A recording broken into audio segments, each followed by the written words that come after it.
Officer Craig Weston was still laughing when he sat down to write his report. Not laughing out loud, he was alone at his desk, the bullpen thin at this hour, the night shift grinding down toward midnight, but laughing in the interior way of a man who has just confirmed something he already believed about himself. A good bust. Clean pretext, clean escalation, clean collar. The kid had even given him something to work with, an art tool in a seat pocket, which in Weston's hands became a modified blade, which in his incident report would become evidence of criminal intent, which would become by morning a formal charge sitting in the system against a name he had already stopped thinking about. He cracked his knuckles and positioned his hands over the keyboard. He had done this 31 times in 18 years, and nothing had ever come back to him. 31 commendations on the wall in Captain Dale Pruitt's office, each one representing a version of tonight, a pretext, a stop, an escalation, an arrest. The kid would take a plea, or the kid's family couldn't afford a fight, and either way, the charge would stick, or the charge would get dismissed, but the night's paperwork would be clean, and the sergeant would nod, and Craig Weston would go home and come back tomorrow and do it again. He was 51% through the first paragraph of his incident report when his phone buzzed on the desk beside him. He did not look at it immediately. He was mid-sentence constructing the phrase displayed unusual nervousness when approached, and he did not like to interrupt his report momentum. He had developed the rhythm of these things over 18 years. The report wrote itself, if you let it, the phrases accumulating with the ease of something practiced until the whole document existed as a polished, internally consistent account that bore only a tangential relationship to what had actually occurred on the street, but that no one who mattered would ever examine closely enough to notice. His phone buzzed a second time. He looked. It was a text from Doyle, his partner who had finished his own paperwork 20 minutes ago and gone to the break room. The text said, "Trent, come to the break room. Now." Weston stared at the text. The "now" was doing something strange. It was carrying a quality of urgency that Doyle's texts did not usually carry. Doyle was 26 and manageable and had in 3 years never once sent him a text that said, "Now," with that weight to it. He saved his report draft and stood up. He would later understand reconstructing the sequence with the precision of a man who has nothing but time for reconstruction, that the 30 seconds between sitting at his keyboard and standing up from his chair was the last moment of his old life. The moment before the building fell, the moment before 18 years of institutional protection revealed itself as contingent rather than structural, as a thing that held precisely until the specific weight that could collapse it arrived, and then did not hold at all. He walked to the break room. Doyle was standing at the counter with his phone in his hand, and the quality of his expression, not frightened exactly, but containing a kind of stunned, recalibrating attention that Weston had never seen on the younger man's face, told Weston, before a word was spoken, that something had changed.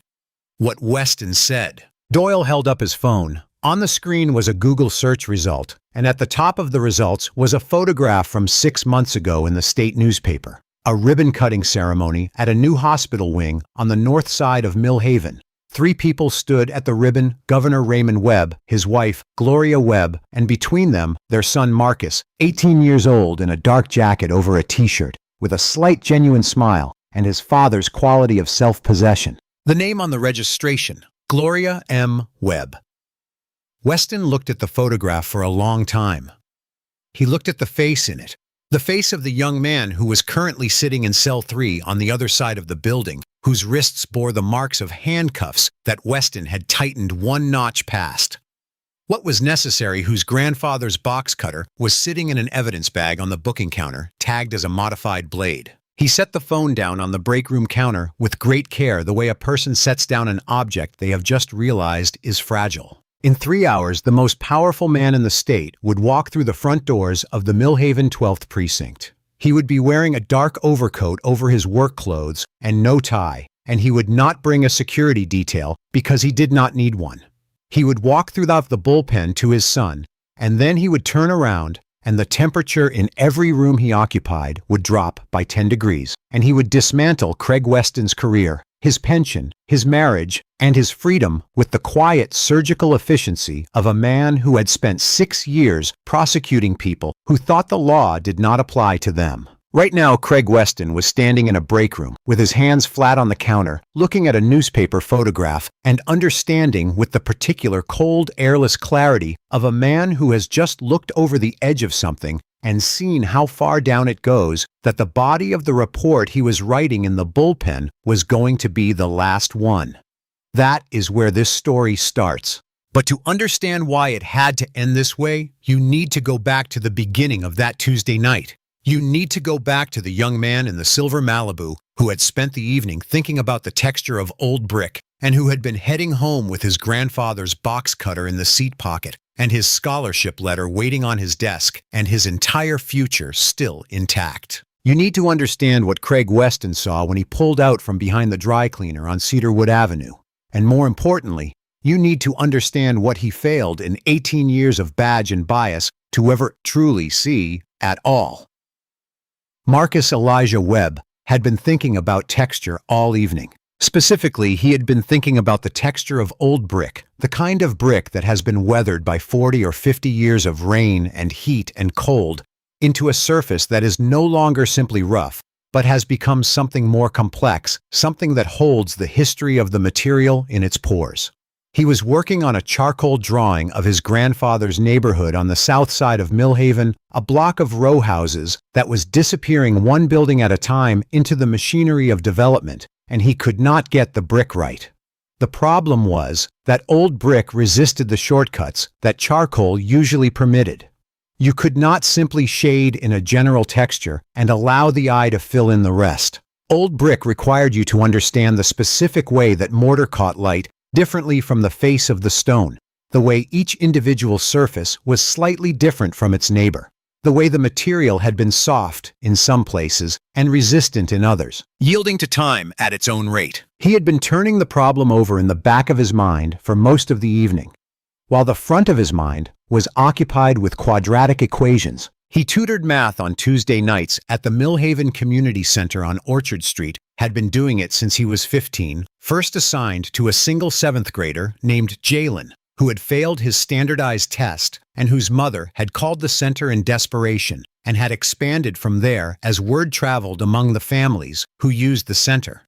That there was a teenager who showed up reliably and who had the particular gift, rarer than mathematical ability itself, of being able to explain what he understood to someone who did not yet understand it.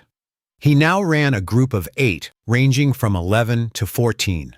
And he loved those kids with the specific uncomplicated warmth of someone who had been one of them not so long ago, had sat in a similar plastic chair under similar fluorescent lights and made a similar decision to work, to apply himself, to treat the distance between where he was and where he intended to go as a measurement to be reduced rather than a barrier to be accepted. Tonight had been a good session. Jalen, who was now in 8th grade and had passed his standardized test and was beginning to suspect tentatively, and with the caution of someone who has been disappointed before, that he might actually be good at this, had solved 4 consecutive problems on his own, and had looked up from the 4th one with an expression of such surprised, genuine pleasure that Marcus had felt it like a physical warmth in the center of his chest. That was the feeling he did this for. Not the commendation from the center director, not the line it would add to his college applications, the moment when something clicked into place in a young person's understanding and they felt the satisfaction of it. That feeling was its own reward, and it was the same feeling he got from a good drawing, the same sensation of a problem yielding to patient attention. He had figured out the brick solution in the way he often figured out artistic problems sideways and unexpectedly while walking Jalen through the mechanics of balancing an equation. The answer was to use the edge of the charcoal stick rather than the face and to work in the direction of the mortar lines rather than across them, building the texture from its structural logic rather than trying to simulate its surface appearance. He had wanted in that moment to pull out his sketchbook and test the technique immediately. He had not.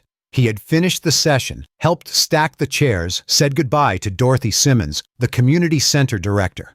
A warm and enormously capable woman who ran the center with the combination of institutional rigor and genuine human care that was in Marcus's experience the rarest of administrative qualities, and walked out to his mother's car. Gloria Webb's 2009 Chevy Malibu sat under a halogen light in the center lot, silver gray and clean, with the honest wear of a vehicle that had been maintained rather than pampered. Marcus had been the primary driver for the past year, while his mother's schedule at the hospital had compressed her available hours into the kind of packed, unforgiving routine that left little room for driving errands. He was particular about the car's maintenance in a way that had surprised his mother when she first noticed it, checking the tire pressure on the first of every month, keeping the interior clean, making sure the lights and signals were functional.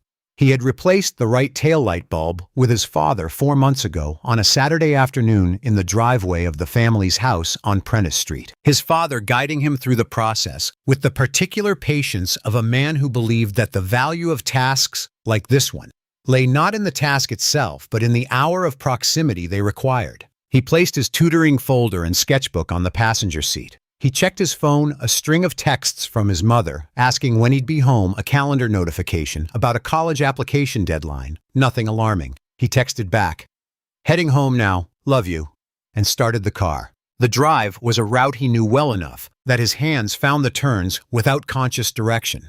Left on Orchard, right on Millfield South, on Cedarwood for 6 blocks, then east toward Prentice. The night was cool and slightly damp, the October air carrying the smell of leaves beginning to turn, and Marcus drove with the radio low and the window cracked an inch, and his mind still running quietly on the brick texture problem, testing the edge of charcoal solution against his mental image of what the row house wall actually looked like, adjusting, refining. He was not thinking about the police. He was thinking about the edge of a charcoal stick, the angle of application, the specific direction of the mortar lines. He was thinking about Jalen's face when the fourth equation solved itself. He was thinking about the college essay he had drafted on Sunday, and whether it was honest enough, whether he had been too careful about how he presented himself, whether the admission committee would be able to see through the constructed surface of it to the actual person he was trying to describe. He was 18 years old, and his scholarship letter was waiting on his desk, and his tutoring notes were on the passenger seat beside his sketchbook, and his grandfather's box cutter was in the seat pocket where it had lived for 4 months, warm and orange-handled and entirely ordinary. And his future was in front of him, and real, and full of possibilities. He had worked hard enough to deserve. The lights hit him like a detonation.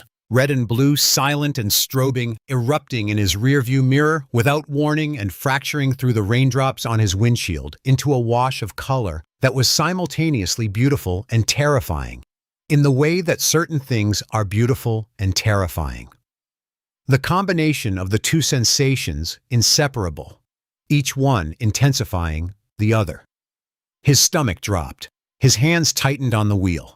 And before any rational thought arrived, before he had assessed the situation or identified the specific quality of the threat, a feeling moved through him that his mother had described to him when he was 14, and that he had recognized immediately as something he had already at 14 been carrying without a name. The feeling was not guilt.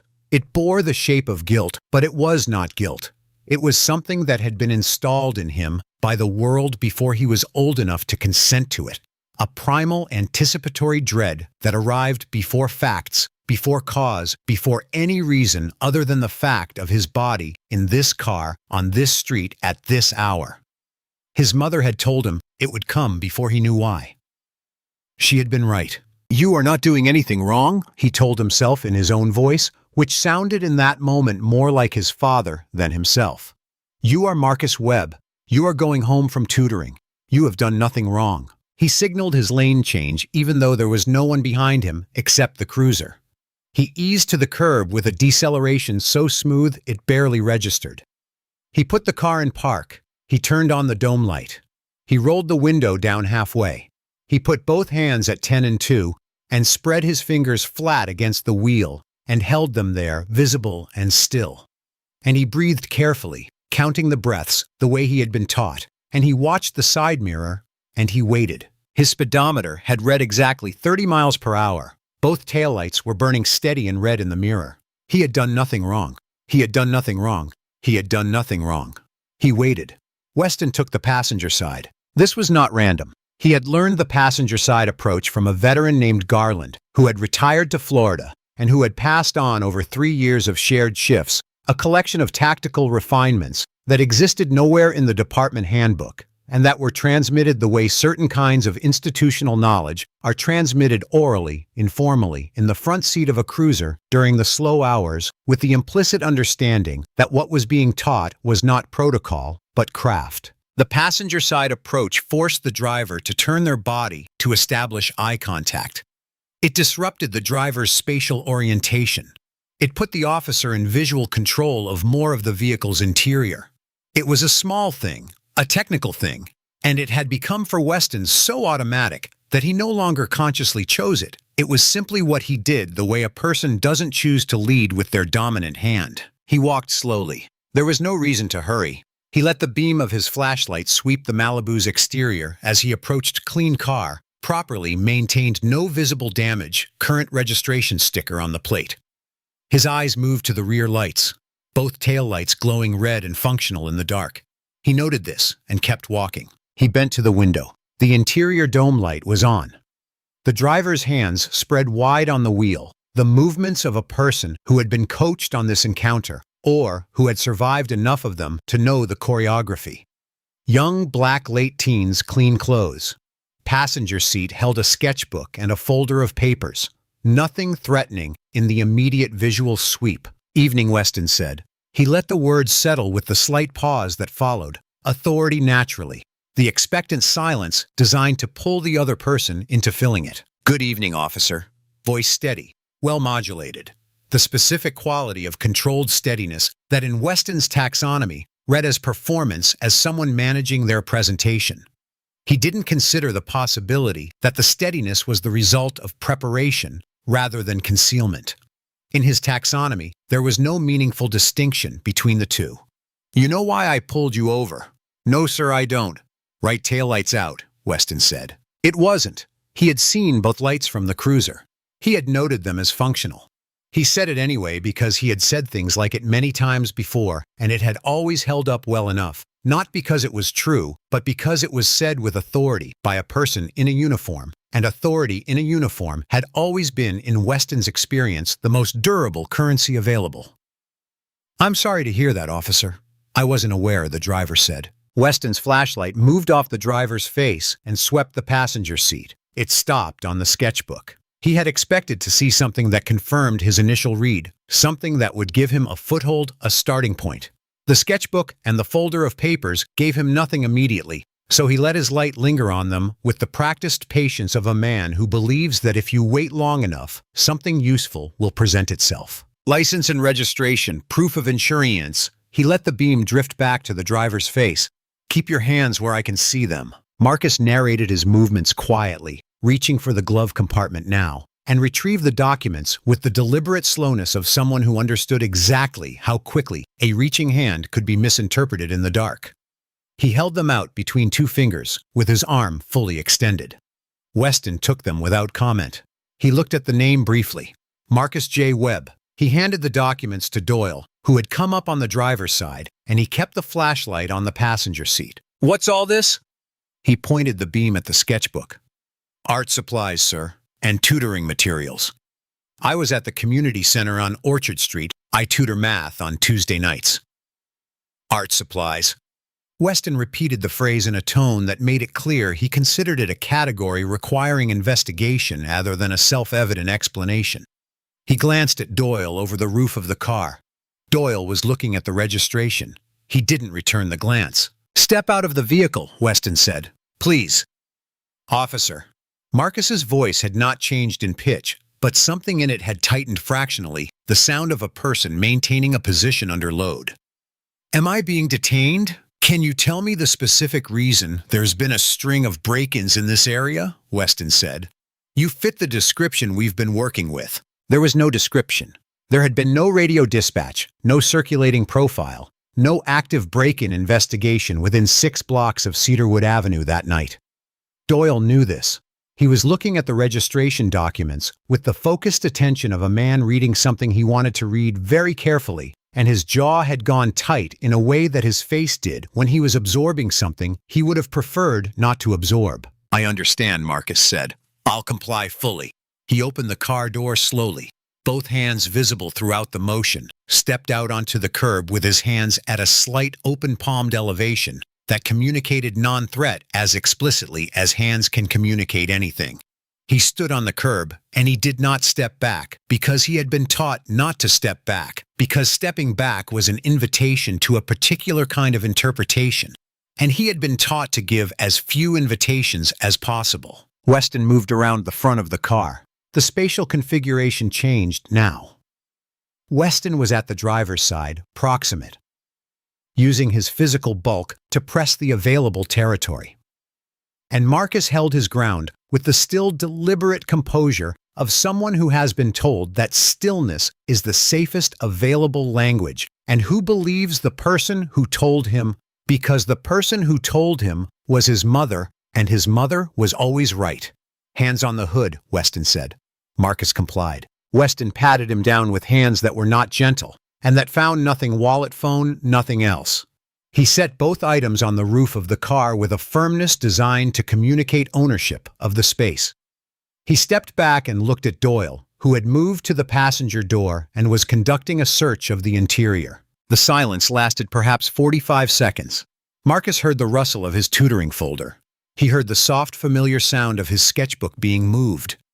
He heard the pages turn. He kept his hands on the hood and his face forward.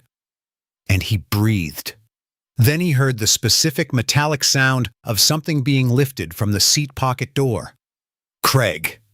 Doyle's voice was flat and carefully neutral. Look at this. He held up the box cutter. It was a Stanley model, orange-handled and silver-accented. The blade retracted completely into the body, smaller than a television remote. Marcus's grandfather had carried one every working day for 32 years. He had used it to open boxes, to cut twine on packages at the hardware store on Clement Street, to score cardboard for shipping.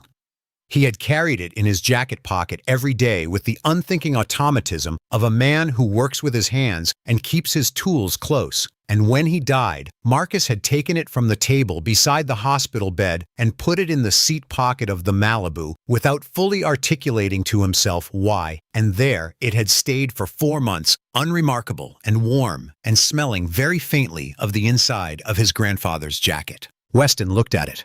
The specific recognizable change crossed his face, not dramatic, not theatrical, but real and unmistakable to anyone watching closely, the quiet settling of a man who has found what he needed, or close enough to it. Well, he said, there we go. That is a box cutter, Marcus said. His voice had risen 1 degree in pitch, and he caught it and brought it back down. It was my grandfather's. It's been in that car for months. It's a tool. You can see it's a tool. Could be used as a weapon, Weston said. Marcus turned to Doyle. Not frantically deliberately, with the last available measure of composure he had, looking at the younger officer, with an appeal in his eyes that he kept out of his voice because he had been taught to keep it out. You can see what that is. You know what that is. Please tell him what that is. Doyle looked at the box cutter. He looked at Marcus. He looked at the ground. His lips pressed together once briefly, the external expression of an internal argument that had been running since the moment he saw the driver's face and registered the absolute, unambiguous compliance of every movement Marcus had made. He said nothing. Weston came around behind Marcus, took his right wrist and then his left, and brought them together at the small of his back with the mechanical efficiency of a motion performed hundreds of times. The handcuffs came from his belt in a single smooth pull. Right wrist, left wrist, click, click. Tightened to 1 notch, past what the situation required, the specific fraction of excess that Weston had learned long ago was invisible in documentation, but entirely legible to the person wearing them. Marcus felt the steel against the bones of his wrists. He felt the bite of the right cuff where it sat on the mark left by the left, the slight, precise pain of it. He cataloged it. He was cataloging everything now with the methodical intensity of a person who has decided that an accurate account is the only thing they can carry out of this night intact, the only thing that cannot be taken or distorted or filed away in a drawer. The draft from the passenger door caught the sketchbook. Marcus heard it before he could turn to see it, the soft fan of pages opening, the papery rustle of loose sheets catching air, and then the specific mournful sound of paper settling onto wet asphalt.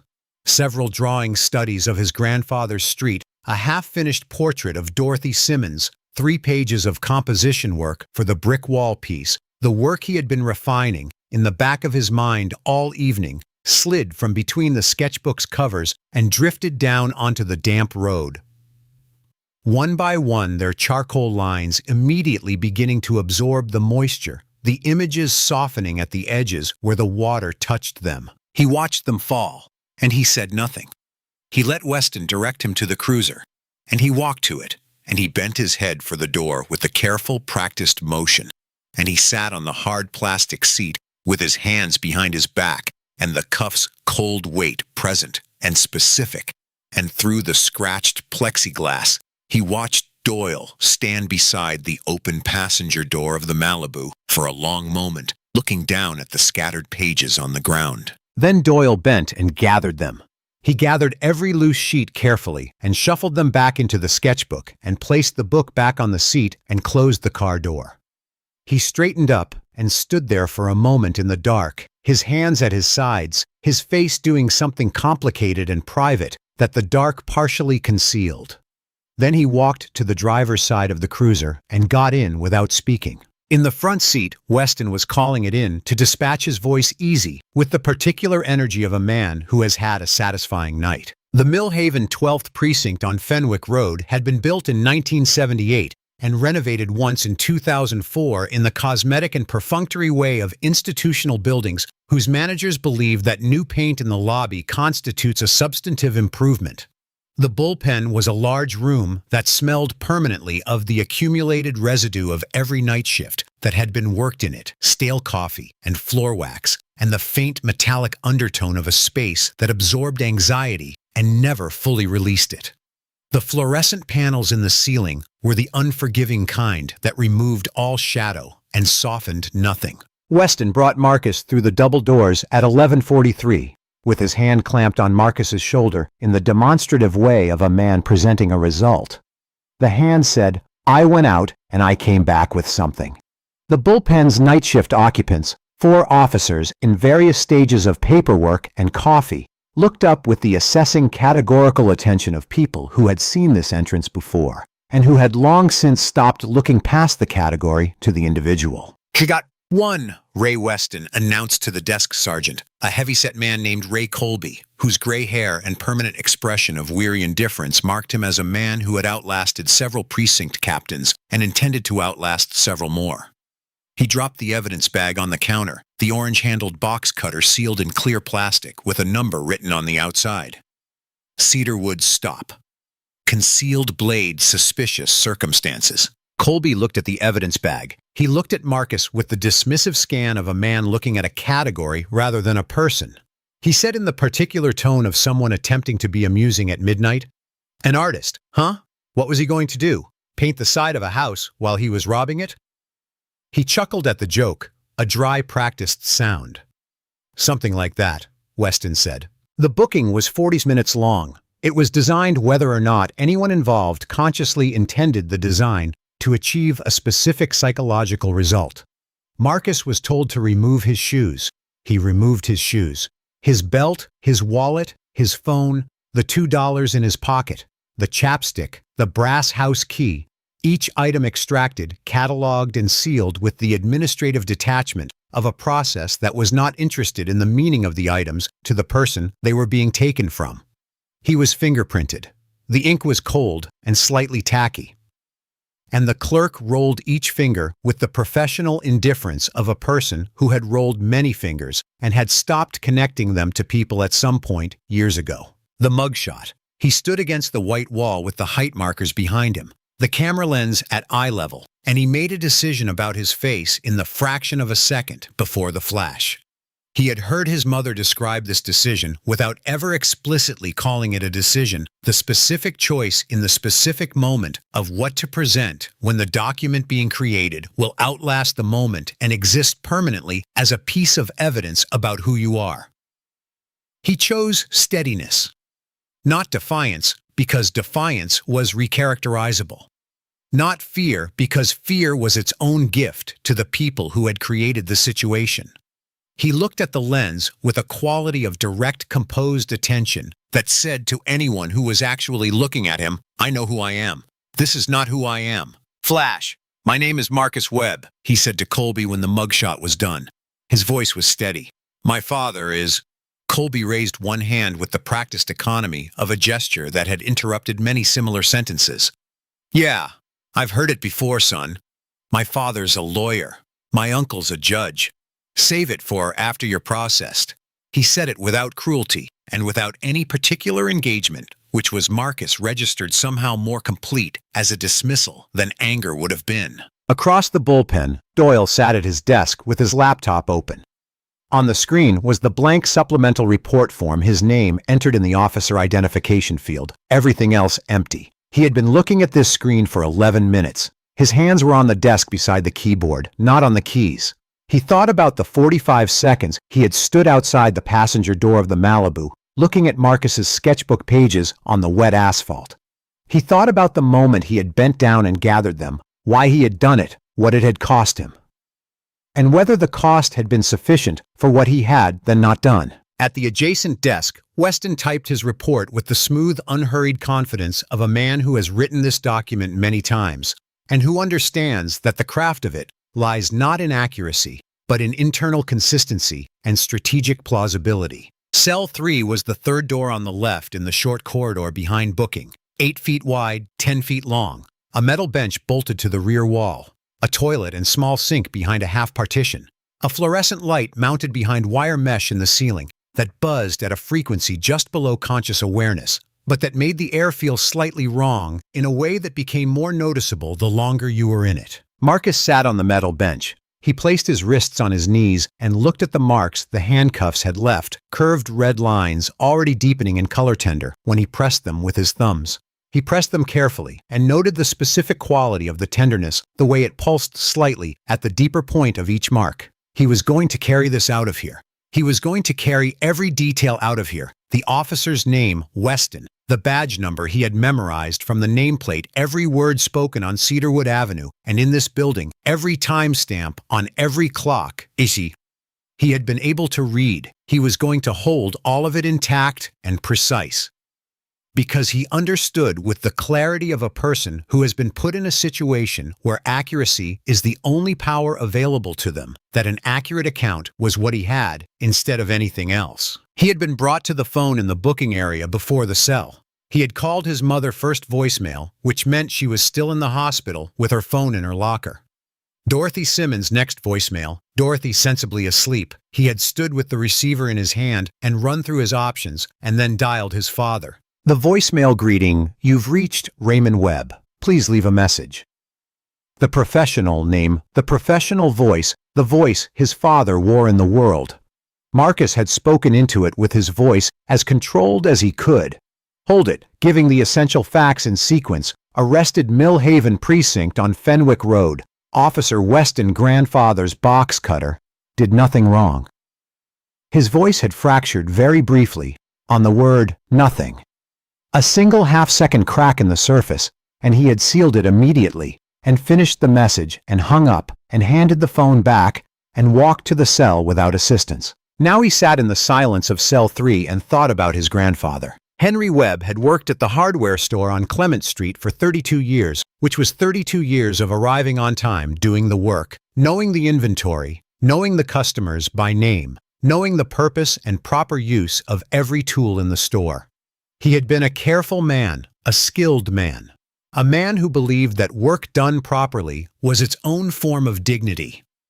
And that dignity was not something the world gave you, but something you maintained in the way you did the small things.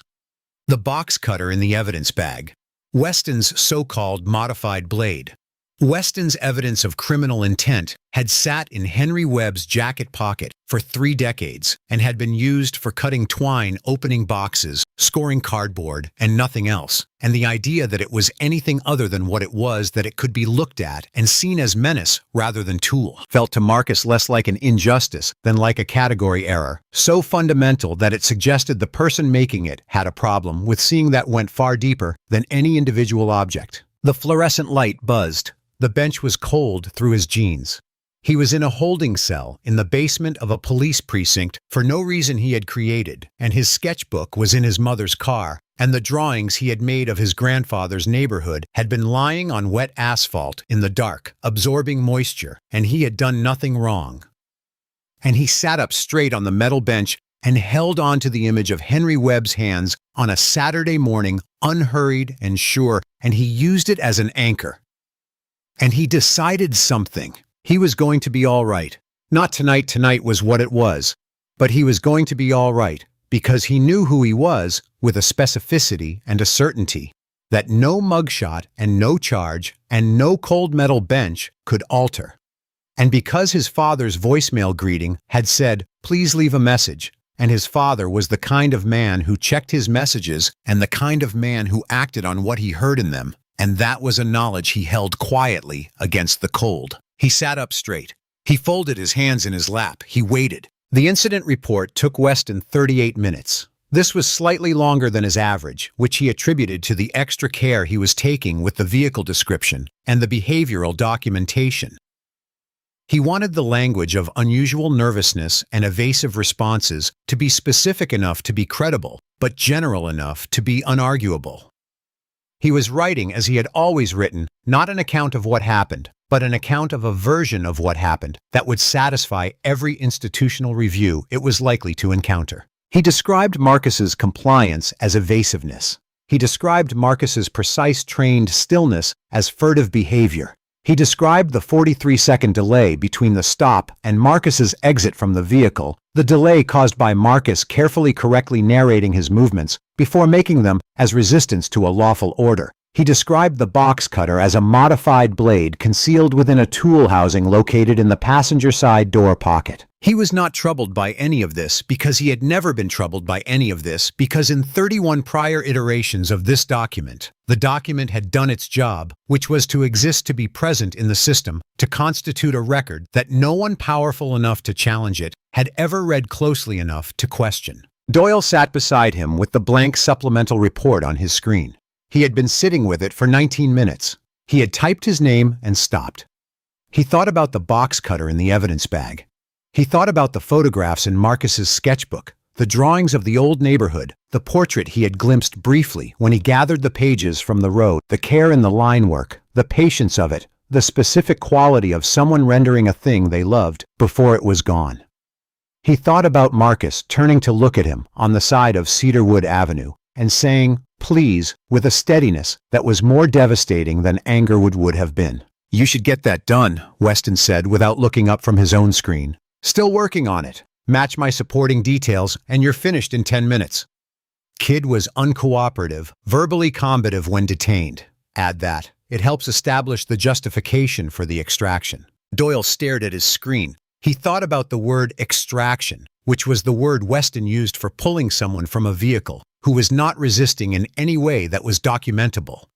He thought about what it would mean in 3 years, or 5 years, or 10 years, to have filed a report that used the word combative to describe a young man who had complied with every instruction, who had narrated his movements, who had said, "Sir, an officer," who had asked a legitimate question about the reason for his detention, and then complied even when the answer was a lie. "Trent," he said. "Yeah."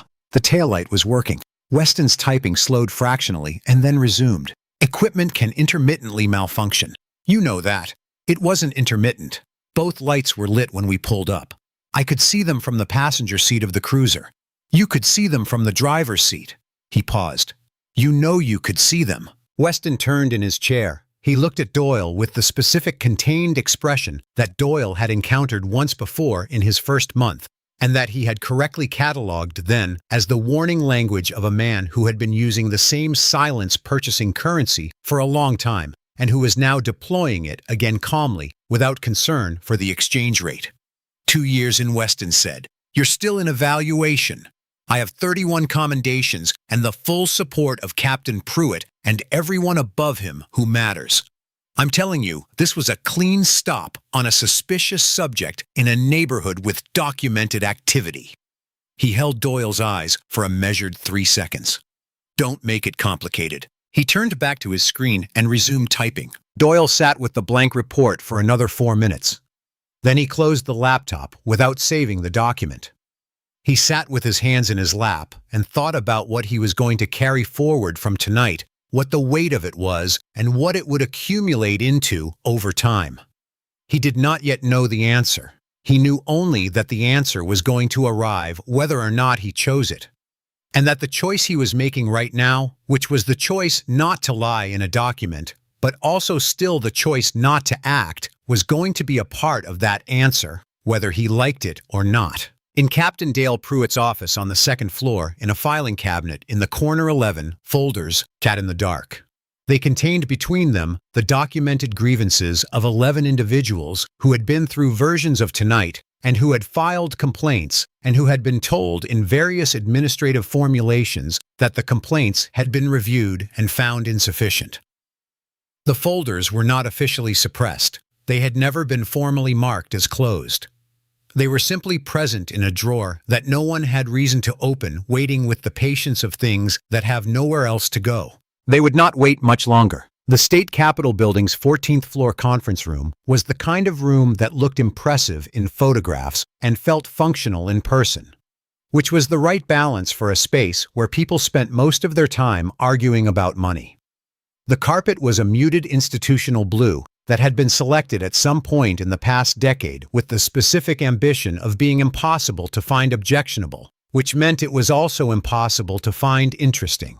The table was long and laminate, and bore the ringmark history of every coffee cup that had been set on it, without a coaster, which was evidence that the people who worked in it treated it as a working surface rather than a performance space. Governor Raymond Webb Ellis to his family. Raymond, to his professional world, had been sitting at this table since 6:15 in the evening. It was now 11:40.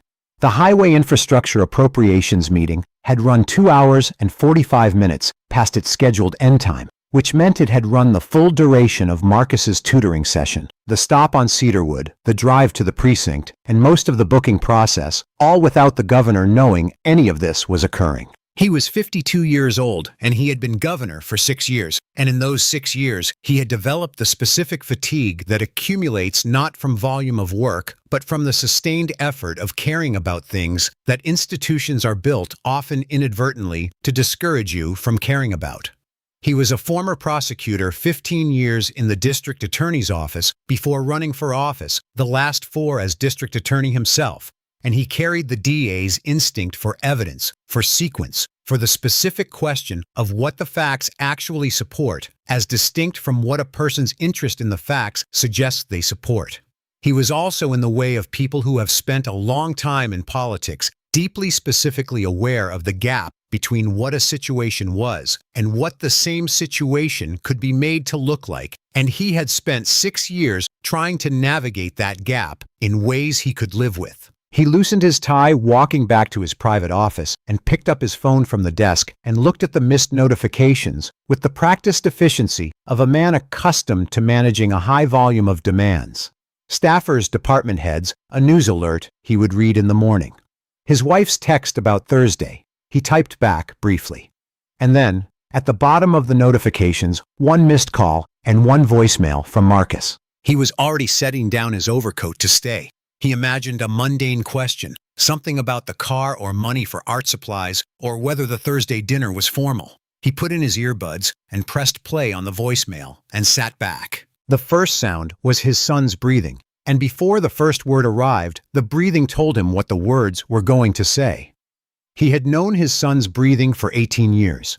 He had learned it in the first hours of Marcus's life and had never stopped tracking it with the involuntary, continuous attention of a parent. And the breathing in this voicemail carefully controlled the specific quality of control that Marcus used when he was afraid and was choosing not to show it, hit him before the words did. "Dad, it's me. I've been arrested. I'm at the Millhaven precinct on Fenwick Road. There's an officer named Weston. He said my taillight was out, but it wasn't. I checked it, the light's fine. He found Grandpa's box cutter in the car and said it was a concealed weapon. Dad, I haven't done anything. I was just coming home from tutoring. Please call me back. I don't know what to do." The voicemail ended. Raymond Webb sat with absolute stillness for 30 seconds. The infrastructure spreadsheet was on the table in front of him. The budget numbers he had been reviewing, the highway allocation percentages, the fiscal projections, all of it was present and none of it existed. He played the message again. He listened to the half-second fracture in Marcus's voice on the word nothing. The place where the control had almost broken, and the place where Marcus had pulled it back together and finished the sentence, and he felt that specific necessary fracture travel through him the way certain sounds travel through a parent, regardless of distance or circumstance. He had fought against this reality for the entirety of his political career. He had passed accountability bills and reformed oversight structures and spoken in 100 town halls in 100 neighborhoods where people understood the reality of what he was speaking about from the inside rather than from statistics. He had tried in the way that parents try to modify the world for their children, while knowing the modification is partial and temporary, to shield Marcus from the worst direct encounters with it. He had taught Marcus the protocol, not because he believed the protocol would always work, but because he believed it was the best available tool against the worst available outcome, and because he needed to give Marcus something actionable, some way to move through the encounter, rather than being simply subject to it. The protocol had worked perfectly. Marcus had done every single thing right, and he was in a holding cell on Fenwick Road. The wave of fury that came was legitimate and enormous, and he let it move through him completely, let it be what it was, total and unsparing. And then it was done, and what remained was cold and targeted and operational. He was not going to panic. He was not going to make the kind of calls that could be characterized as executive pressure applied to a legitimate arrest, because he needed to understand the situation fully before he did anything that could be mischaracterized. What he was going to do was get his son out of that cell, and then he was going to understand exactly what had happened, and then when he understood exactly what had happened, he was going to ensure, with the resources available to the office, he held that it could not simply be absorbed and buried the way similar things had been absorbed and buried before. He stood up. He reached for his overcoat. The politician evaporated. What remained was a father, and the father was moving. Colonel Sandra Reeves, superintendent of the state police, answered on the second ring with the complete immediate alertness of someone who does not require a transition between sleep and operational competence.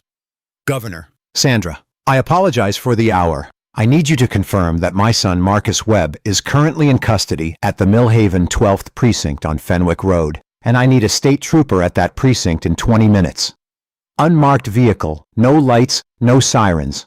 This is not a demonstration. A brief pause. The sound of a keyboard. Confirming now, sir. Trooper Paulson is en route. ETA 19 minutes. Thank you. Chief Leonard Garrett of the Millhaven PD answered his second ring with the thick, disoriented voice of a man pulled from deep sleep. The governor did not soften the opening. Chief Garrett, this is Governor Webb. My son Marcus is currently in one of your holding cells. He was arrested this evening by an officer named Weston on Cedarwood Avenue. The stated basis was a broken taillight and a box cutter from his grandfather's car. He paused one beat. I want to understand how that happened. The fogginess left Garrett's voice so quickly, it was almost audible, replaced by the tight, careful alertness of a man who has just understood that whatever he says in the next 60 seconds will be part of a record that matters. Governor I haven't been briefed on tonight's arrests. I'm not at the station. Then I suggest you get briefed, Chief. I am on my way to your precinct right now. I want my son in your office when I arrive, not in a cell. I want his belongings returned to him intact. And I want no files accessed, no reports modified, no keyboards touched by anyone involved in this arrest until I review the documentation personally. Is that clear? Crystal clear, Governor. I'm leaving right now. I'll handle it personally. He ended the call. He was already at his car. His chief of staff appeared from somewhere in the corridor. David Park, 34. Brilliant and slightly permanently anxious, who had been woken by a security notification on his phone. Sir. Let's go home, David. I'll call you in the morning. He softened his voice by 1 degree because Park didn't deserve the full edge of this. Marcus is all right. I'm handling something. I'll explain tomorrow. He drove himself.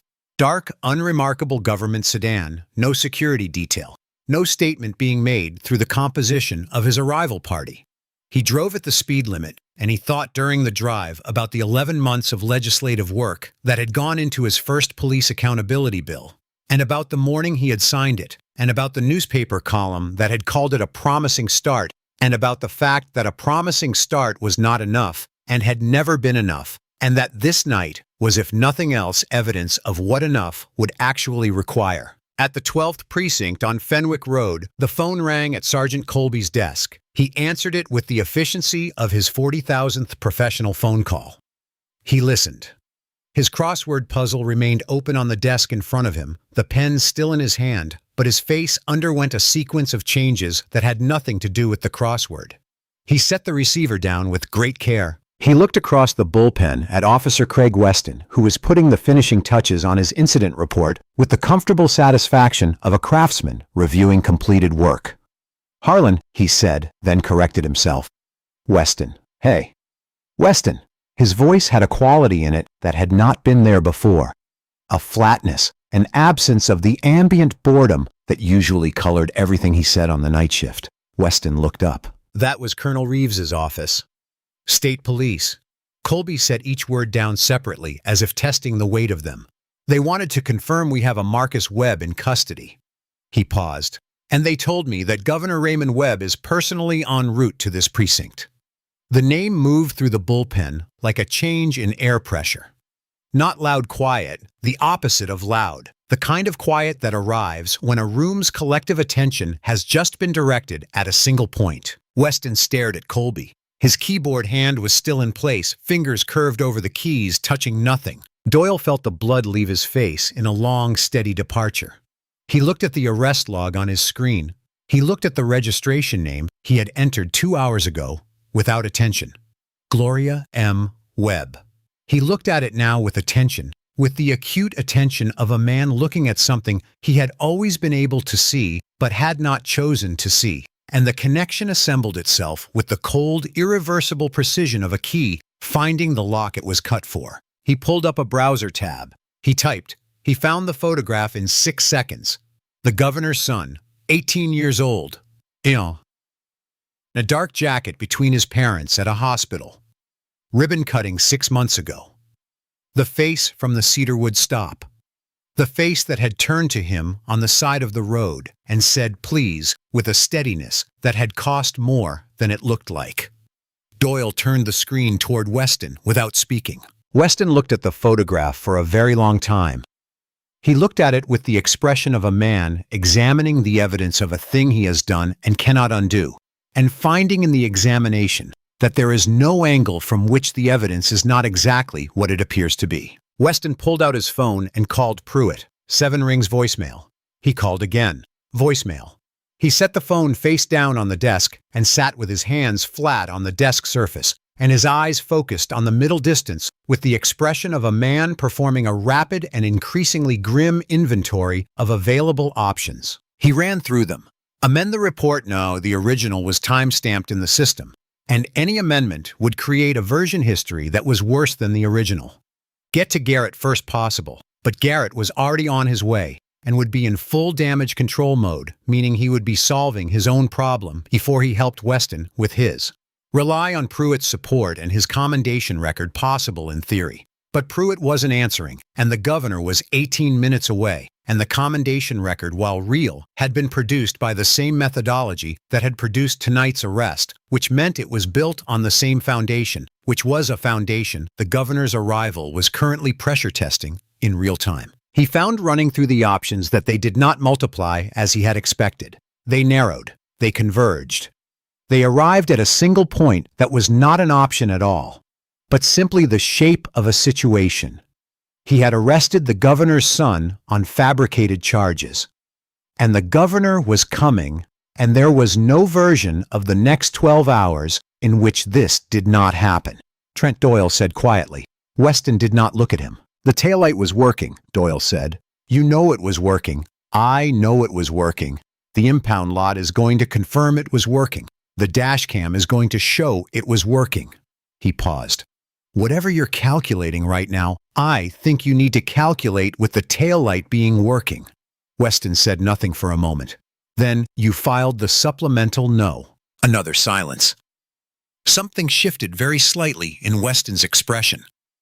Not gratitude, not exactly, but the recognition of a variable he had not fully accounted for, and the understanding that its current value was unclear. From somewhere in this building, the side entrance from the parking lot, the heavy, purposeful sound of a door opening and then closing with the force of someone who had arrived angry and was trying to conceal it.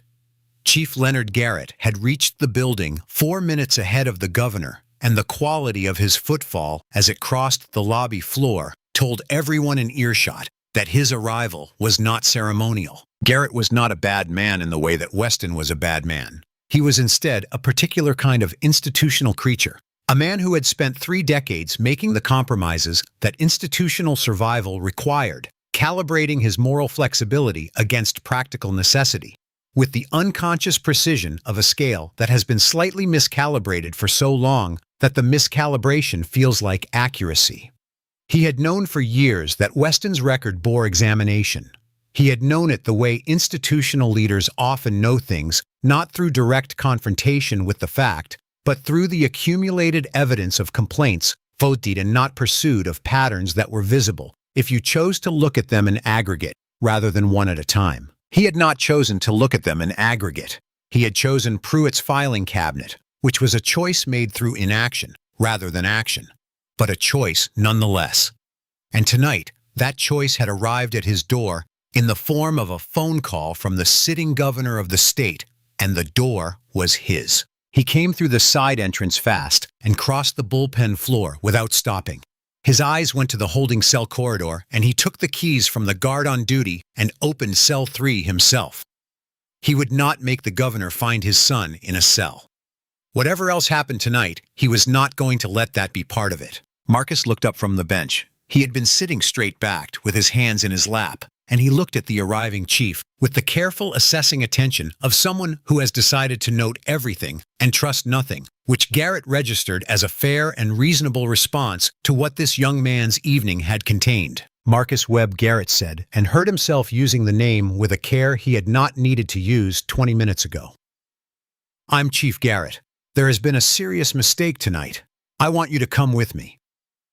Marcus stood without hurry. He straightened his jacket.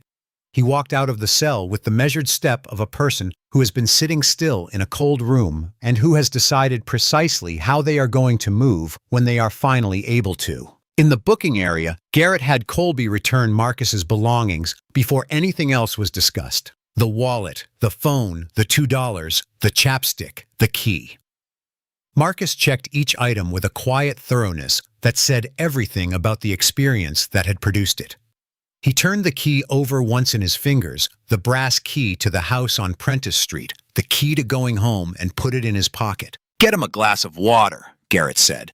He turned to look at Weston and Doyle, who were standing beside their desks, with the frozen quality of men who have understood the shape of what is coming. "My office.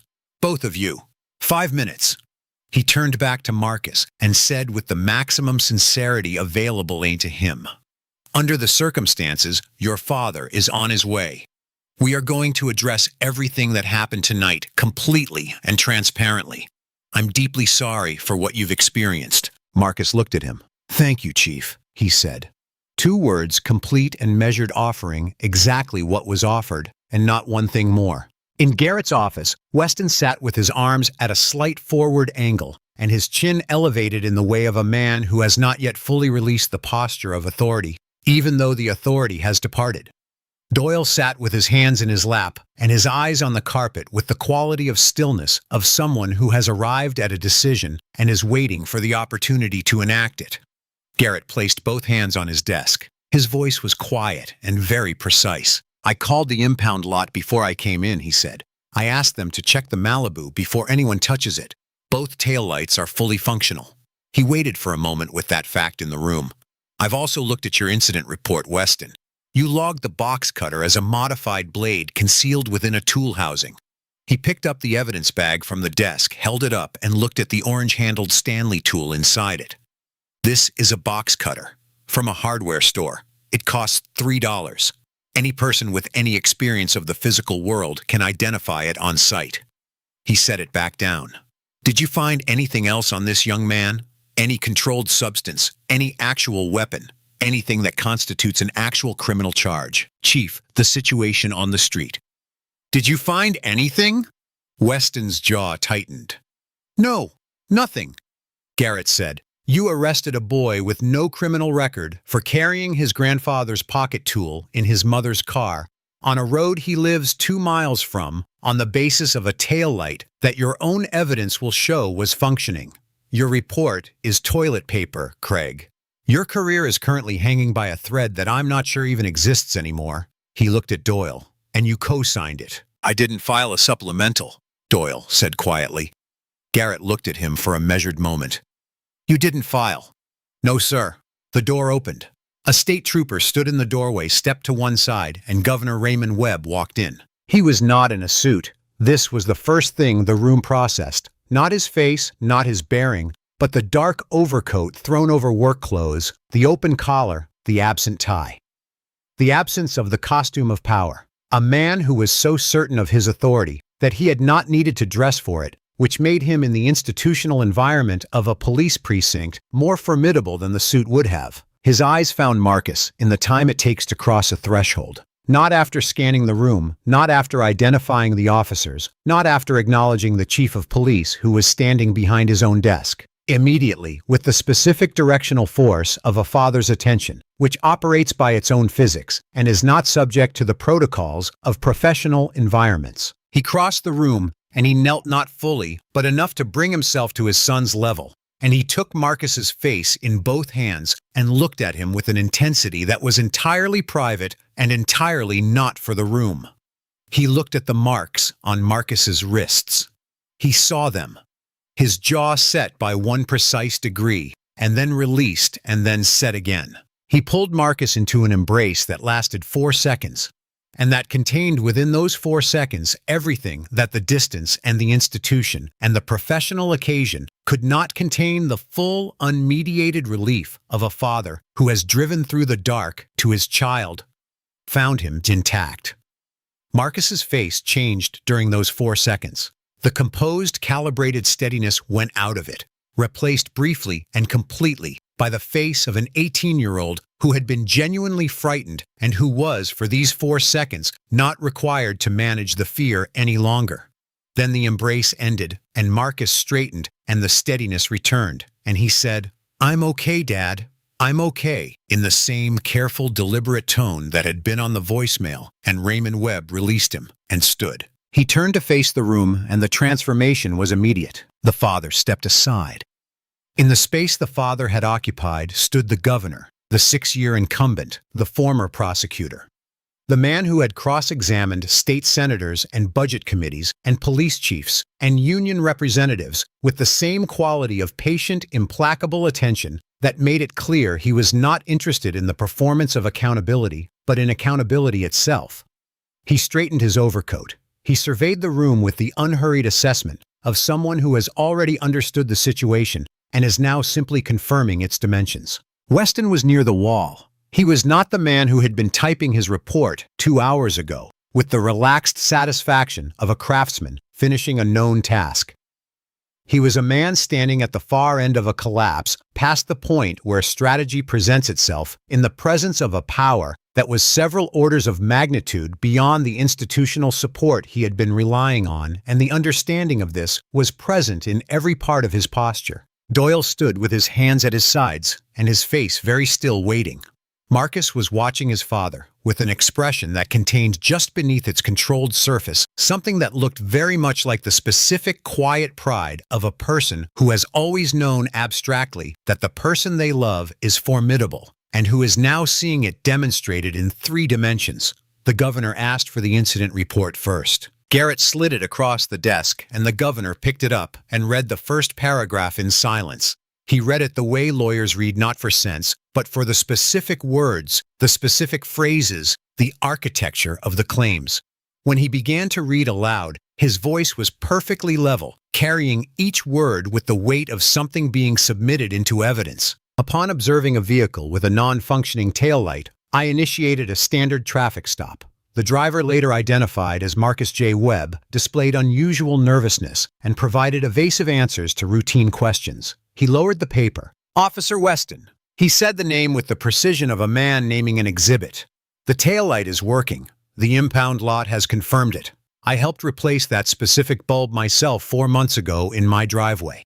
I'm going to ask you one direct question, and I want you to understand that your answer is going to be checked against the dashcam footage within the hour." He paused. "Did my son's taillight appear to you as non-functional at the time of the stop? Or did you identify a reason for the stop after you had already decided to stop the vehicle?" The silence stretched out. Weston's mouth opened. "I may have been mistaken about that is your answer," the governor said. "You were not mistaken. You were lying. We will confirm that with the footage." He turned the page. Let's look at the behavioral description. Displayed unusual nervousness and provided evasive answers. "My son," the governor said, and something changed very slightly in his voice, not becoming emotional, but becoming more precise. More specifically charged, has been taught since he was 14 years old the protocol for a police stop. He turns on the interior light. He places his hands at 10 and 2. He narrates every movement before making it. He addresses the officer as sir. He answers questions directly. He does not argue. He looked at Weston directly. The behavior you are characterizing as nervousness and evasiveness is the product of years of specific deliberate preparation by 2 parents who understood that their son's survival in encounters like the one you manufactured depended on performing perfect documented compliance. The nervousness you saw, Officer Weston, was not deception. It was terror. It was the completely rational terror of a young black man who has been taught that this specific kind of stop with this specific dynamic can end in ways that compliance does not always prevent. He moved his eyes to Doyle. "Officer Doyle, you were present for every moment of this stop. Did my son display the behavior Officer Weston describes in this report?" Doyle looked up from the carpet. He looked at Weston once briefly, without expression. He looked at the governor. The truth had been sitting in his throat since Cedarwood Avenue, and it sat there still, and the weight of it had not gotten lighter, and carrying it was not going to become easier, and there was only one direction it could move. He shook his head, once, slowly, without ambiguity. Weston's eyes went to Doyle with an expression that was for a fraction of a second, naked, the raw exposure of a man whose last possible ally has just made a visible choice and who has understood what that choice means. "Continue," the governor said, as if the exchange had been administrative rather than devastating. He turned back to the report. He read the description of the box cutter, a modified blade approximately 4 inches concealed within a tool housing. He set the report on Garrett's desk. "You arrested my son for being an artist," he said. The simplicity of the sentence had a quality that a more elaborate formulation would not have had. For carrying his late grandfather's pocket tool in the car, he drives. For driving home from the community center where he tutors children in mathematics on Tuesday evenings. He picked up the evidence bag from the desk, turned it once in his fingers, and set it back down. Every single characterization in this report, the nervousness, the evasiveness, the concealed weapon, the suspicious behavior, is a fabrication constructed after you had already made a decision. You made the decision before you turned on your lights. You made it before you spoke a single word to my son. You made it the moment you saw him. He did not raise his voice. He did not need to. The room was so quiet that the ventilation system was audible. This is not about who his father is. If he were anyone else's son, if he were any other 18-year-old driving home from tutoring tonight, he would still be in that cell. He might accept a plea deal tomorrow because his family can't afford a fight. He might carry a charge for the rest of his life based on your assessment of a box cutter and your fabricated taillight. That is the thing I am not going to permit. He looked at Garrett. Both officers suspended effective now. Badges and weapons surrendered before I leave this building. The State Attorney General's office will oversee the internal investigation, not your IA division, the AG, to ensure independence. And I want every incident report filed by Officer Weston in the last 3 years flagged for review." He paused. "Every single one." Garrett said, "Yes, Governor." "And Officer Weston." The governor moved his eyes to Weston for the last time. There was no anger in them now.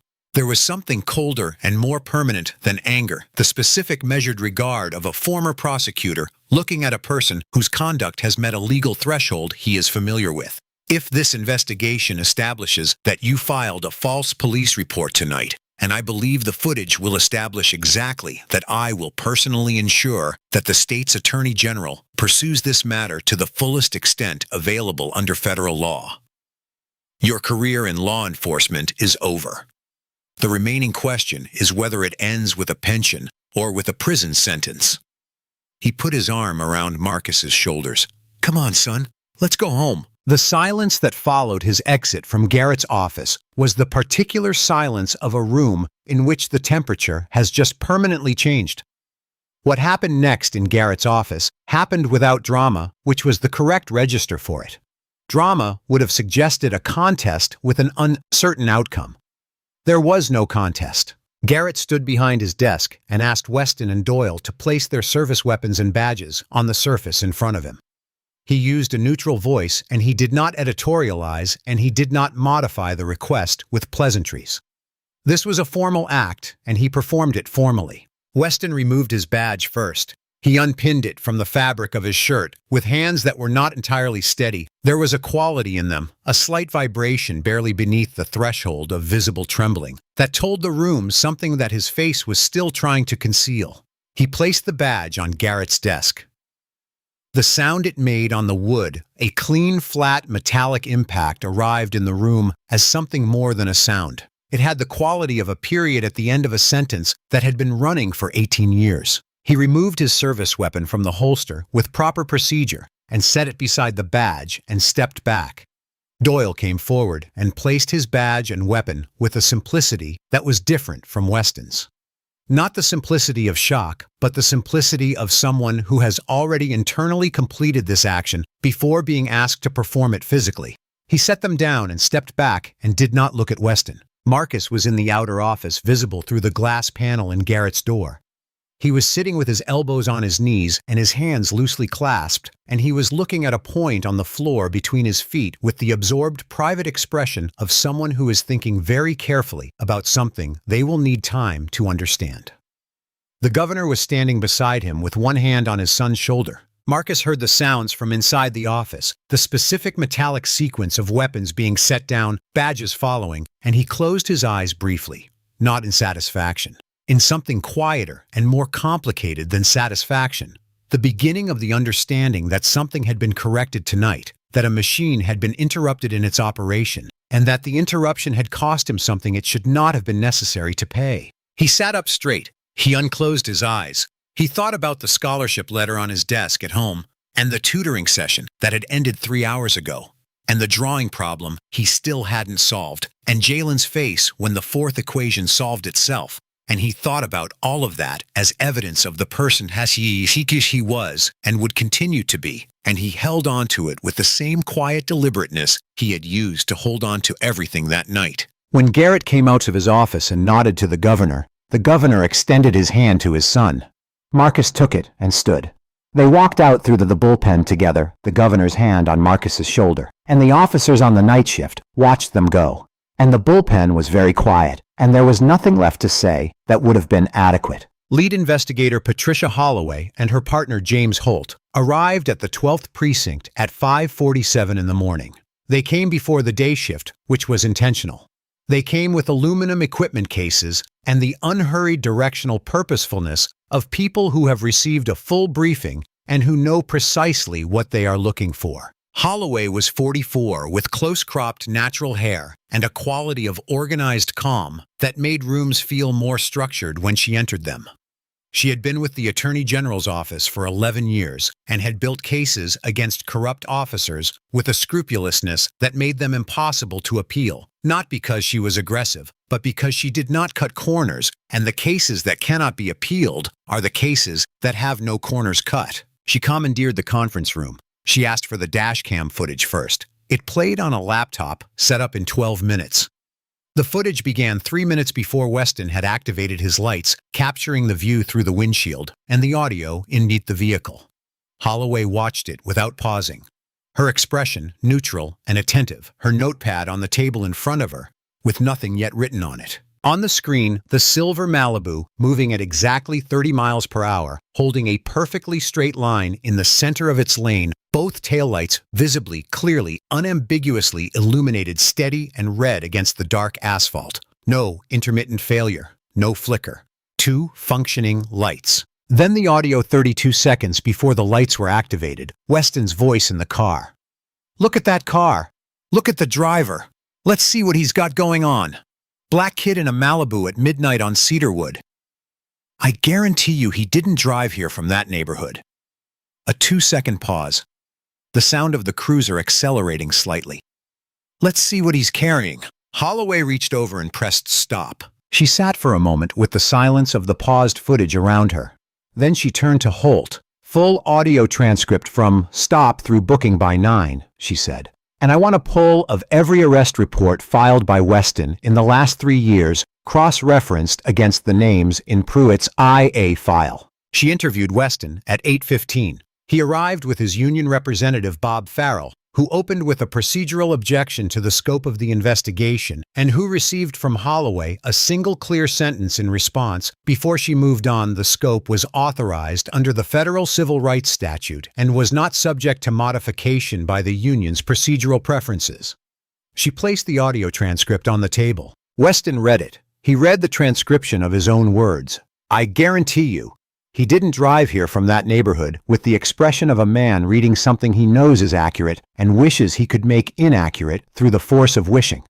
He tried several constructions. The audio was out of context. Officers used informal language in the vehicle that didn't represent their professional assessment. His experience and his 18-year record spoke to his intentions. Holloway set a printed copy of the precinct's incident log for the preceding 30 days on the table beside the transcript. No break-ins within 6 blocks of the Cedarwood stop.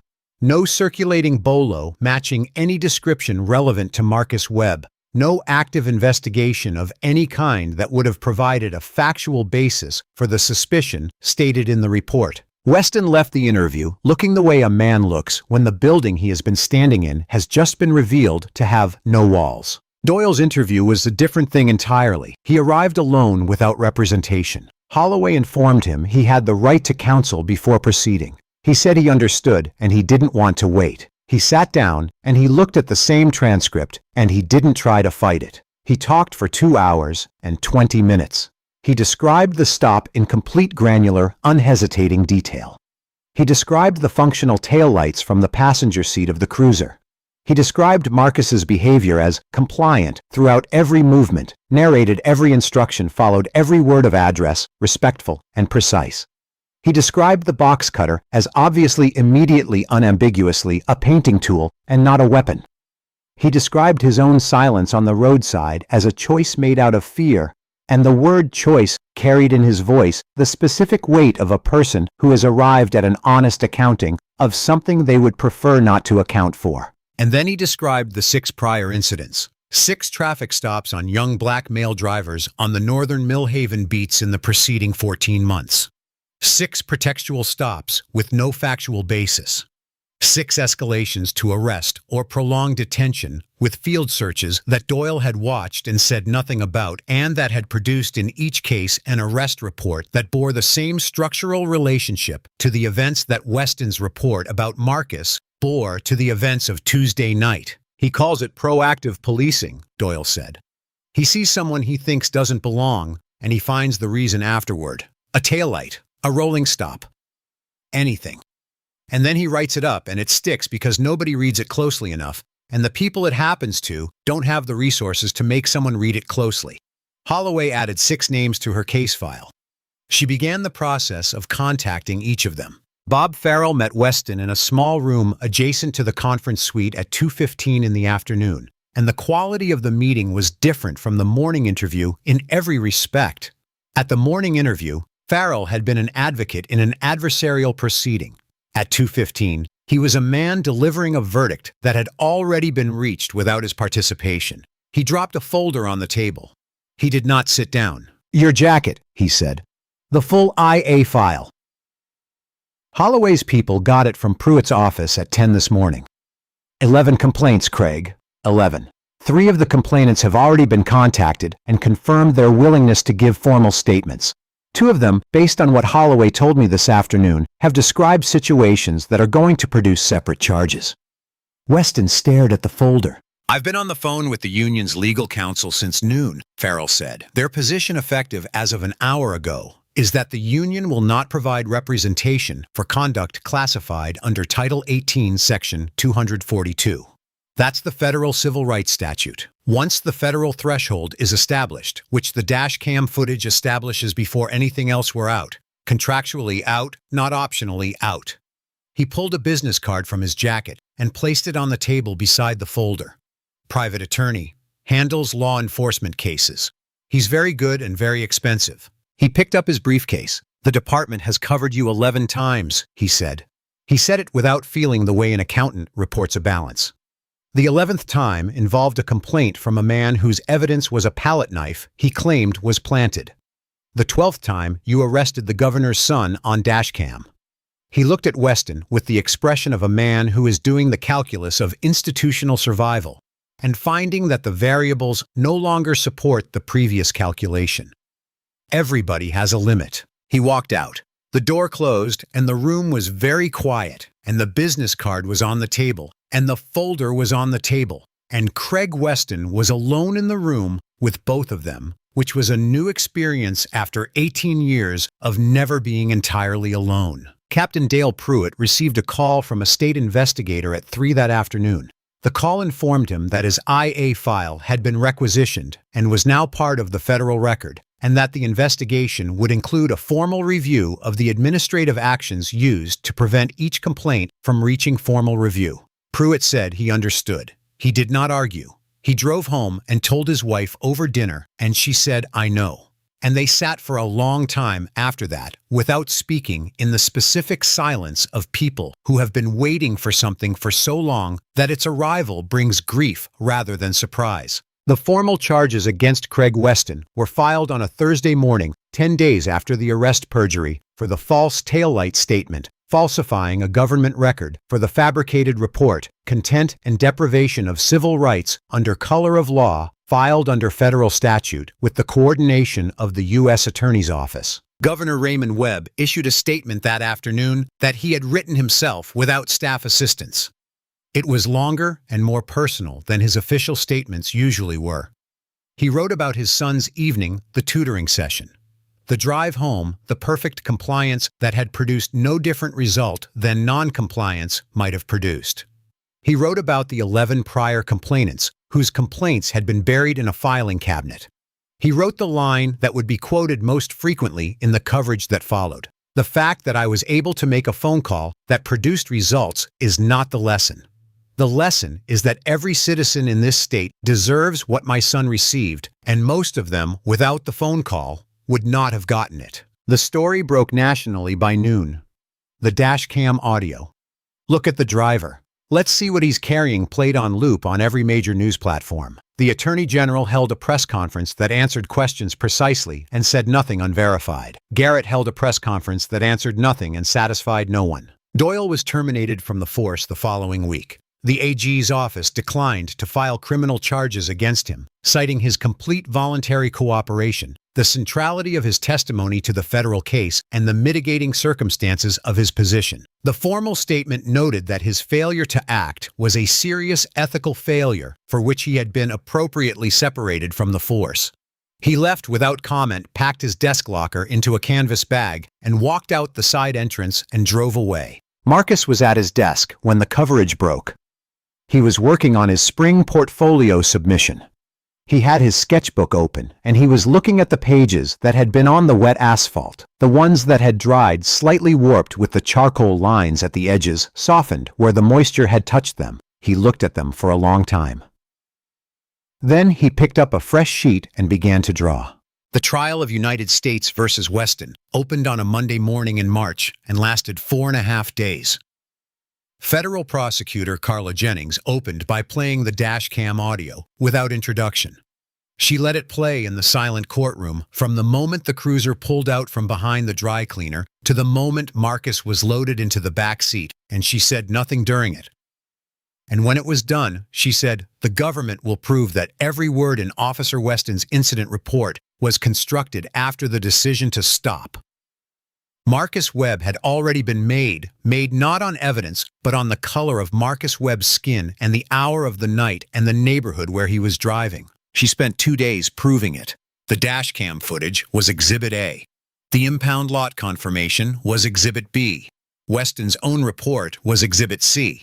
The three together were the case. The rest was confirmation. Doyle testified on day 2. He was on the stand for 2 hours and 25 minutes. He spoke with the complete, unhesitating clarity of a man who has decided there is only one thing left to do and is doing it. He described the stop, the box cutter Marcus's compliance. He described the 6 prior incidents. He answered the prosecutor's final question.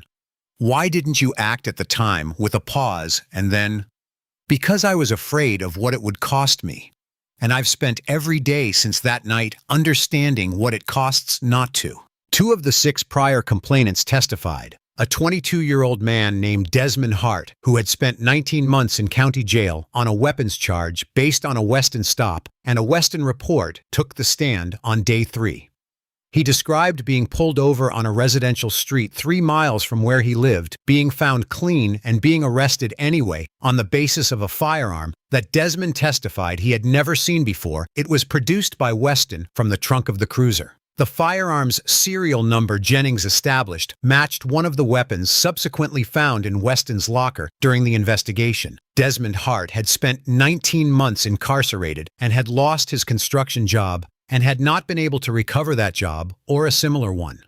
He described this on the stand with the flat, careful steadiness of a person who has been telling this story for long enough that the edges of it have worn smooth. And the smoothness was not indifference. It was the particular dignity of someone who has survived something that should not have been survived and who has decided to still be standing. The jury deliberated for 4 hours, guilty on all 3 counts. The sentencing hearing 2 weeks later produced one of the longest judicial statements Jennings had heard in 11 years. Judge Patricia Morrow read Weston's full conduct record into the open record of the court, every complaint, every name, every date, the specific administrative actions to prevent each complaint from reaching formal review. She described this record not as a series of isolated incidents, but as a coherent pattern, the same decision made the same way against the same category of target for the same reasons over 18 years. She said, "This court finds that the distinction between this case and the 11 that preceded it is not Officer Weston's conduct. The conduct was identical. The distinction is the resources available to the victim's family. That is not justice. That is not even close to justice. This court will not allow that distinction to determine the outcome of this proceeding." She sentenced Weston to 4 years in federal prison, stripped his pension, ordered restitution to Marcus Webb for legal costs. Weston's wife filed for divorce the same week. Pruitt accepted a reduced plea, 1 count of misconduct, a fine, mandatory retirement, and retired quietly to the suburbs of a different city. In the gallery, Marcus sat in the front row in the dark jacket he had worn to his tutoring session on the night this began.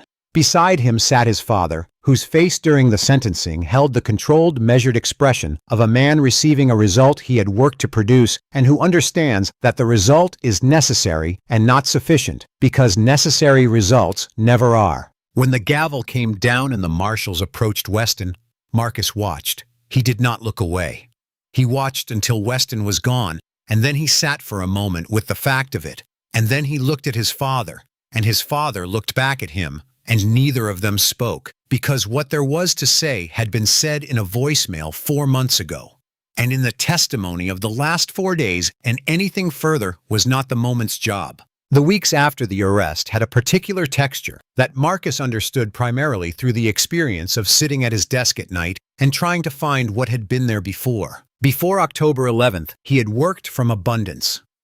A surplus of ideas, A surplus of the easy generative energy that comes from a person who knows what they are doing and why, who feels the future as an open and receiving space.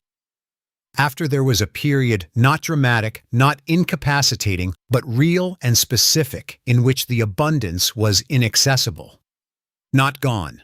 He understood it was not gone, but temporarily unreachable the way things become unreachable after a significant disruption when the interior landscape has been rearranged and you need to relearn where things are. He worked through it by drawing the thing itself. He drew the lights first, the red and blue spreading across rain-wet asphalt, the specific quality of two colors overlapping in standing water, the way they bled into each other, and produced a third color that was neither and both.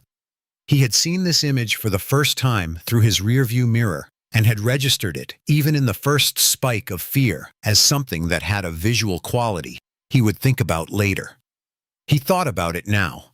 He rendered it in charcoal on a 14-inch sheet, working from the memory of it with the precise attention he gave all observed subjects, trying not to generalize, but to record, to put on paper, not what a reader light looked like in principle, but what this specific light looked like, on this specific surface, on this specific night. He drew the handcuffs on a wrist. Not generalized handcuffs, the marks they had left, the specific curved indentations, the red that had darkened to purple by the time he was back on Prentice Street. He drew them from memory on his own wrist, working from the sensation rather than the image, because the sensation was what he had recorded most precisely. He drew the fluorescent light above the metal bench in cell 3, rendered not by drawing the light itself, but by drawing the darkness around it, letting the white of the paper carry the luminescence. He had been looking at that light for the better part of 2 hours, and he had memorized its quality, the particular flatness of it, the way it admitted no shadow, the way it made everything in the cell look equally brutally present. He drew a face in a mugshot frame. The face looked directly out of the frame with an expression that was neither defiance nor defeat, but something that existed in the space between them. The strenuous, deliberate, enormously costly effort of composure under conditions designed to produce its collapse. The face was his own. He drew it from memory and from the photograph that his mother had quietly obtained from the official record, and he drew it as honestly as he had ever drawn anything, including the parts he would have preferred to conceal. He did not draw Weston's face. He considered it and decided against it for a reason that clarified over several evenings of thinking about it. The work he was making was not about the agent of the harm. It was about the experience of the harm itself, the texture of what it meant to be a young man in a particular body, in a particular country. On a Tuesday evening in October, doing everything right and ending up on a metal bench in a buzzing cell anyway. Weston's face was not the point. The point was the light and the bench and the face in the mugshot frame and the marks on the wrist and the scattered pages on the wet asphalt. The point was what it cost. The scholarship letter arrived on the first Tuesday of November. He read it at the kitchen table with Gloria reading over his shoulder, and he felt the weight of it fully. Not just the scholarship itself, which was what he had worked for and what he had told himself was achievable, but the specific quality of receiving it now, after this month, the collision of the thing he had worked toward and the thing that had happened on the road to it. He sat with the feeling for longer than the letter seemed to warrant, and then he framed it and hung it on his wall beside the photograph of himself and his grandfather on the last Christmas before Henry Webb died. And the two things on the wall were, he understood both true at the same time the scholarship was real and the arrest was real, and he contained both of them, and the containing of both of them was part of the work he was now making. Gloria watched her son in the weeks after the arrest with the attention of a mother who has spent 18 years learning the specific language of how her child processes difficulty, and who knows that the correct response to the language he is currently speaking is presence rather than intervention. She had prepared him carefully. She had taught him the protocol with the specific serious thoroughness of a woman who understood that the protocol was imperfect and partial, and that teaching it was both necessary and heartbreaking, because what the teaching said underneath the practical instruction was, the world is this way, and you need to know it. She had hoped the teaching would not be tested, It had been tested in the worst available way, which was correctly. And without success, he had done everything right, and it had not been enough. And she had known this was possible, and had not been able to prevent it. And the grief of that knowledge was something she carried quietly. And with the specific dignity of a woman who has always known that grief and function are not mutually exclusive. She watched him draw in the evenings. She watched him go back to the community center the following Tuesday, without discussion of whether he would, because he had told 8 kids he would be there, and he was a person who kept his word. She watched him work on his portfolio and draft and redraft his college essay with the same patient exactness he brought to everything. And once in November, she stood in the doorway of his room while he was drawing, and she said simply, "I'm proud of you, Marcus." He looked up and held her gaze for a moment with his father's quality of stillness. "I know, Mom," he said, which was the right answer. The Marcus Webb Accountability Act was introduced to the state legislature in the first week of February, 4 months after the arrest. Governor Webb had spent those months in a drafting process that involved law enforcement reform advocates, civil rights attorneys, legislative advisors, and repeated conversations with Marcus about whether to use his name. Marcus's initial objection was structural rather than personal. He was concerned, and the concern was articulated with the precise clarity of someone who had been paying attention to the political dynamics of the case for 4 months, that naming the bill after him would give opponents a frame, a governor using the legislative process to express a personal grievance, the accountability bill, as paternal vendetta rather than policy response. This frame would make the bill easier to dismiss. The governor heard this argument, found it sound, and made his counter-argument: the bill was going to be attacked, regardless of its name. The question was not how to make opposition harder, but how to make dismissal harder. And a bill named after Marcus Webb was harder to dismiss because Marcus Webb's face and Marcus Webb's dashcam audio were in the civic memory of every resident of the state, and what they had seen and heard was not a policy abstraction, but a specific, documented, incontrovertible event. The bill needed to be anchored to the reality it was addressing, and the most direct anchor available was the name. Marcus sat with this for 2 days and then said, "All right, but I want to be there when you sign it." He was there for the introduction too, sitting in the front row of the legislative gallery on a Wednesday morning in early February, straight-backed and still in a dark jacket, watching his father stand at the state capitol podium and speak to a room full of legislators and advocates and police union representatives and citizens who had driven specifically to be there. He watched his father describe what the bill was and what it was for, and he watched the faces in the room receive the description.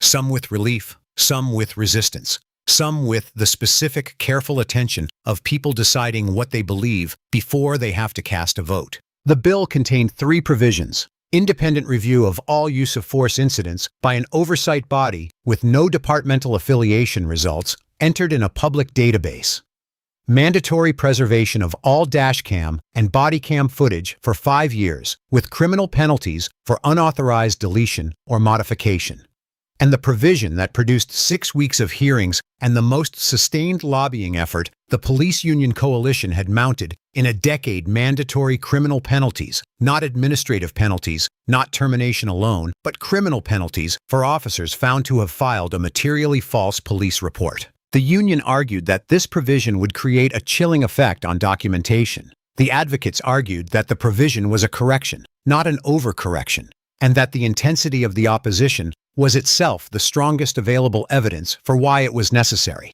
The debate was fierce and extended and produced 4 rounds of amendments, and when it was done, the core of the provision survived intact. The bill passed on a Wednesday evening in March. The governor signed it the following Monday on the steps of the Capitol building in a small public ceremony in the March wind. He turned and handed Marcus the ceremonial pen. Marcus took it and turned it over in his fingers. It was warm from his father's hand. He held it for a moment with both taillights burning steady and red in his mind, and Jalen's face, and his grandfather's hands, and 8 kids who showed up every Tuesday because someone had promised to be there. And then he put the pen in his jacket pocket and said nothing. And the cameras recorded the silence, and the silence was the statement. The plain white envelope arrived on a Saturday morning in late June, 8 months after the arrest, postmarked from the Federal Correctional Facility in Carterville. No name in the return address field, only a zip code that Marcus recognized. He sat at the kitchen table and opened it. He read the 2.5 handwritten pages without stopping.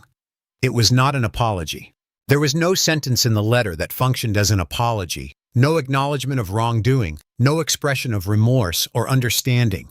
What the letter was instead was a sustained, energetic, meticulous document of grievance, 2.5 pages of a man making the case that he had been wronged. Weston described his stolen career, his lost pension, his wife's filing for divorce, his sold house, his ruined reputation. He described 18 years of service and 31 commendations and dangerous situations survived. And he described all of this as a foundation that the governor and his son had destroyed for political reasons. He described Marcus as a pawn in a political operation, rather than a person who had been harmed. He called himself a good cop. He called what had happened to him an injustice. He ended with, "You and your father think you're heroes, but all you did was destroy a man's life over a misunderstanding that a phone call and some goodwill could have fixed. I hope you're satisfied." Marcus sat with the letter for a while. He sat with it the way he had sat in cell 3 straight hands, quiet mind, running through the substance of what was in front of him, without the interference of reaction. He let the first response arrive and be what it was. The residue of the original anger, the anger of the stop, and the handcuffs, and the cell, and the mugshot, and the marks on his wrists, returning briefly and recognizably present and familiar. He acknowledged it. He let it be present without amplifying it. He read the letter a second time. The second time, what he felt was pity. Not the pity of condescension, not the pity of someone looking down at a lesser person from a height they believe themselves to occupy.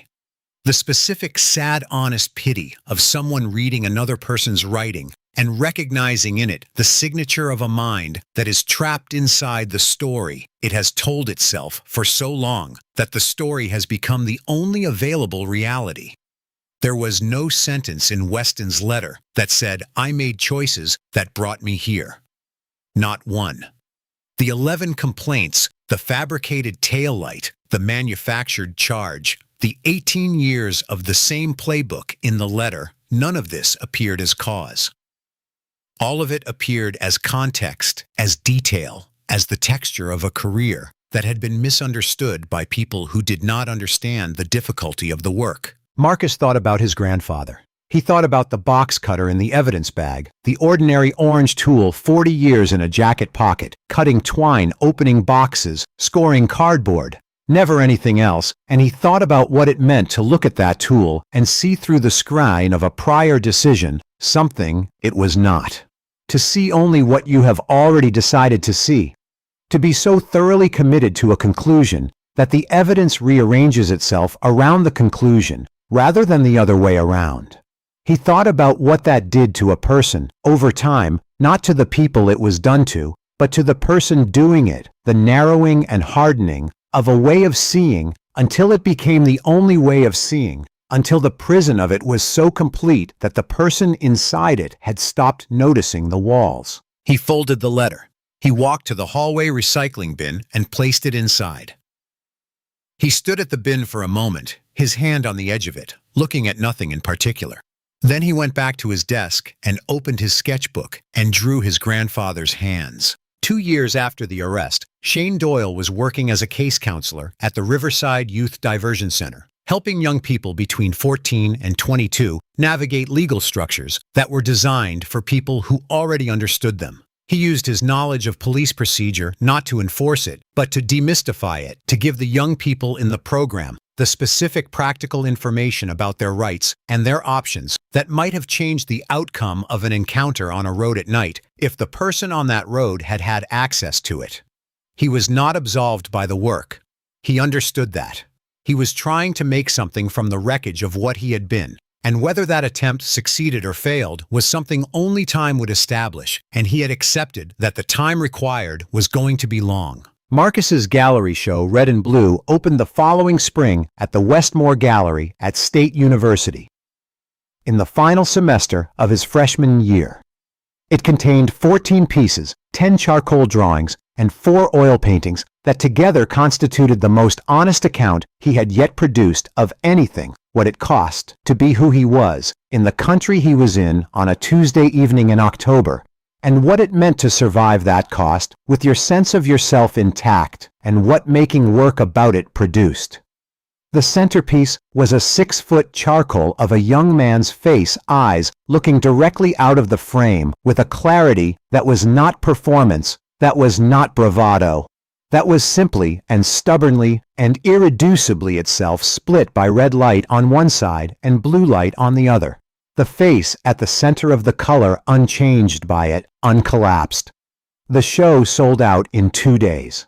A national arts publication wrote that the work does not explain its subject, it inhabits it. Makes it unavoidable. Insists that you look at what you would rather summarize.